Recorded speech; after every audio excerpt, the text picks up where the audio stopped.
মানুষের যে আশা আকাঙ্ক্ষার জায়গা আমরা ওনাকে দেখছিলাম, উনি সেটা আসলে করতে পারে নাই। তো সেক্ষেত্রে নির্বাচন অবশ্যই হতে হবে।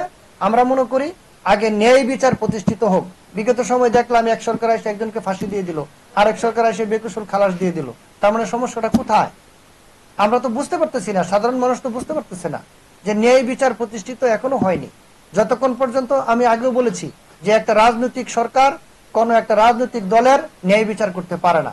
ন্যায় বিচার করার জন্য এই এখনকার যে সরকার, এই সরকারই পারে যে ন্যায় বিচার প্রতিষ্ঠিত করার জন্য। তো দৃষ্টান্ত রাখার জন্য ওনার উচিত কারোর প্রতি দয়া, কারোর প্রতি আপনার রাগের বশবর্তী না হয়ে ন্যায় বিচার প্রতিষ্ঠিত করে আপনার তারপরে নির্বাচনটা হলে আমি মনে করি যে এই দেশে একটা সুষ্ঠু নির্বাচন হবে। আর নাহলে নির্বাচন কমিশন যতই কথা বলুক, সক্ষমতা নাই তো আপনার। এখন আপনার এক রাতে 70টা দর্শন হয়, পরিকল্পিত দর্শন। আপনার এখনো দিনে দুপুরে মানুষকে মেরে ফেলতেছে, কোনো নিয়ন্ত্রণই তো নাই। তার নির্বাচন একটা সারা বাংলাদেশে একটা ভীতিকর পরিস্থিতিতে আমরা বসবাস করতেছি, সেখানে নির্বাচন, সুষ্ঠু নির্বাচন, সুন্দর নির্বাচন কিভাবে আশা করেন? আপনি তো দক্ষিণ সিটি কর্পোরেশনের ঘটনা জানেনই, সারা বাংলাদেশ অচল ছিল, ঢাকা শহর অচল ছিল। ঢাকা শহর অচল মানে সারা বাংলাদেশের যোগাযোগ ব্যবস্থা অচল, সেটা তো ঠিক করতে পারলেন না। চট্টগ্রামে একজনকে নির্বাচিত কি বলে এটাকে আপনার ওই মেয়র ঘোষণা দিয়ে দিলে আইনের মাধ্যমে, তাহলে এখানে সমস্যা কি? আপনি বিভাগীয় অঞ্চলগুলোতে নির্বাচন দিয়ে দিতে পারলেন না। তার মানে নির্বাচন অবশ্যই হওয়া উচিত, হতে হবে, তবে আগে ন্যায় বিচার প্রতিষ্ঠা। আপনার প্রশ্নটা অ্যাকচুয়ালি খুব সুন্দর প্রশ্ন। এটা এই দেশের মানুষ না, শুধু সারা বিশ্বের মানুষের প্রশ্ন, সারা পৃথিবীর মানুষের প্রশ্ন বাংলাদেশের বিষয়টাকে নিয়ে। উনি যখন ক্ষমতায় নিয়েছিলেন তখন উনি বিদেশে থেকেই একটা হুঙ্কার দিয়েছিলেন, 7 সিস্টার সাবধান, পরিস্থিতি স্টেবল হয়েছিল। আমরা একটা আশঙ্কায় ছিলাম যে এই যে পরিস্থিতি তৈরি হয়েছিল, থানা ছিল না, প্রশাসন ছিল না, সেই ক্ষেত্রে একটা গৃহযুদ্ধের সম্ভাবনা ছিল।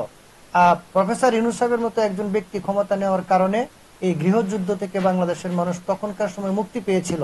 এই প্রশ্নের উত্তর আপনাকে আগিয়ে দিয়েছি। ব্রিটিশ ভাগাভাগির সময় যে অজগরের প্যাচ বাংলাদেশে রেখে গিয়েছিল, সেই প্যাচের দালালরা এখনো জীবিত, এখনো প্রতিষ্ঠিত। দেশীয় আন্তর্জাতিক দালালরা প্রফেসর ইউনূস সাহেবকে, এই তার যে চিন্তা চেতনা ছিল যে দেশটাকে, বর্তমান ও আগামীর বাংলাদেশটাকে, 54 বছরের পিছিয়ে পড়া বাংলাদেশটাকে একটা মানে নিয়ে যাবে, সে কিন্তু এটা পারেনি। সে বারবার ব্যর্থ হয়েছে। মাঝখানে সে ক্ষমতা ছেড়ে দিতে চেয়েছিল। এখানে অবিশ্বাসের জায়গাটা কোথায় তৈরি হচ্ছে? সাধারণ মানুষের। উনি 9 তলা পর্যন্ত লিফটে উঠেছিল তার মামলার কারণে। আমরা গণমাধ্যম জানি, গণমাধ্যমের মাধ্যমে, আপনাদের মাধ্যমে মানুষ জানে, বিশ্ব জানে, উনি ক্ষমতা নেওয়ার সাথে সাথে ওনার মামলা মকুব করেছে, তার অর্থনৈতিক সমস্যাগুলো মকুব করেছে, এবং তার ওই গ্রামীণ ব্যাংকের নামে নাকি, আমি জানি না, ওনাকে তো পাবলিকলি বলতে হবে যে আপনার নামে যে এলিগেশন গুলো আসছে এগুলো তাকে প্রুভ করা উচিত।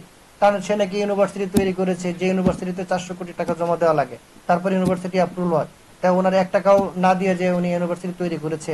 তারপরে চট্টগ্রাম বন্দর আমেরিকাকে দিয়ে দিতে চাচ্ছিল, মানবিক করিডোর দিয়ে দিতে চাচ্ছিল। পরবর্তীতে মানবিক করিডোর আর চট্টগ্রামের ব্যাপারে ওনার প্রেস সচিব বলেছে যে এগুলো আমরা জানিও না, আমাদের ব্রেনেও নাই, কিন্তু পুরো প্রচার হয়ে গেছিল। তার মানে বিশ্বনন্দিত প্রফেসর ইউনূস সাহেব যদি সত্যিকার অর্থেই বর্তমান ও আগামীর বাংলাদেশকে নিরাপদ করতে চায়, তাহলে তাকে গণমাধ্যমের মাধ্যমে, জাতির মাধ্যমে, প্রয়োজন হলে আপনার গণশুনানির মাধ্যমে এই দেশের মানুষকে বলতে হবে, আস্থায় আনতে হবে যে আমি যে ক্ষমতায় এসেছি, বসেছি, আমি মূলত আমার মামলাগুলো সব খালাস করি নাই, সেগুলো চলমান আছে। আমি আমার ব্যক্তিগত কনফ্লিক্ট অফ ইন্টারেস্টে আমি এই দেশে কিছু করি নাই। কারণ এই যে সাধারণ মানুষ জানে উনি ইউনিভার্সিটি নিয়েছে, এটা করছে, সেটা করছে, এগুলো ওনাকেই বলতে হবে যে না, আমি এক্সট্রা কোনো সুবিধা এই দেশ থেকে নেই নাই। ওনার 84 বছর বয়স হয়েছে। একটা মানুষ কত বছর বাঁচে রে ভাই? তার মানে এই বয়সের এরকম নন্দিত লোক, মানুষের যে আশা আকাঙ্ক্ষার জায়গা আমরা ওনাকে দেখছিলাম, উনি সেটা আসলে করতে পারে নাই। কারণ তার নিজের নামে যে প্রশ্নগুলো এসছে সমাজে, সেগুলোর উত্তর এখনো বাতাসে ঘুরতেছে, সে উত্তরগুলো এখনো ক্লিয়ার না। সত্যিকার অর্থে যদি উনি পাওয়ারের দেখাইয়া কোনো সুবিধা না নিয়ে থাকে, তাহলে পাবলিকলি তাকে বলতে হবে যে এই সুবিধাগুলো আমি নেইনি, আমি পরিষ্কার, আমি পরিচ্ছন্ন, আমার এই টার্গেট, আমি এটা করতে চাই। এখনো তো জনমানুষের তার প্রতি আস্থা আছে বিদায় উনি ক্ষমতায় বসে আছে। জনসাধারণ মানুষের, সুবিধা বঞ্চিত মানুষের আস্থা যদি না থাকতো, এতদিন উনি ক্ষমতায় থাকতে পারতো না। এখনো মানুষের আস্থা আছে। ওনাকে আমরা চিঠিও দিয়েছি, আপনারাও গণমাধ্যমের মাধ্যমে ওনাকে বলেন, পাবলিকলি উনি বলো যে আমি আসলে এই চেয়ারে বসে আগেও যা চেয়েছিলাম এখনো তাই আছি, আমি এক্সট্রা কোনো সুবিধা নেইনি। এই আশঙ্কা থেকে আমরা আসলে এখন মুক্ত হইতে পারছি না যে উনি আসলে প্রকৃতপক্ষে বর্তমান ও আগামীর বাংলাদেশের জন্য কি করতে চাচ্ছে, কি রেখে যাচ্ছে। কারণ হচ্ছে উনি বারবার বলেছিলেন, আমার ভুল হলে ধরায় দিয়েন।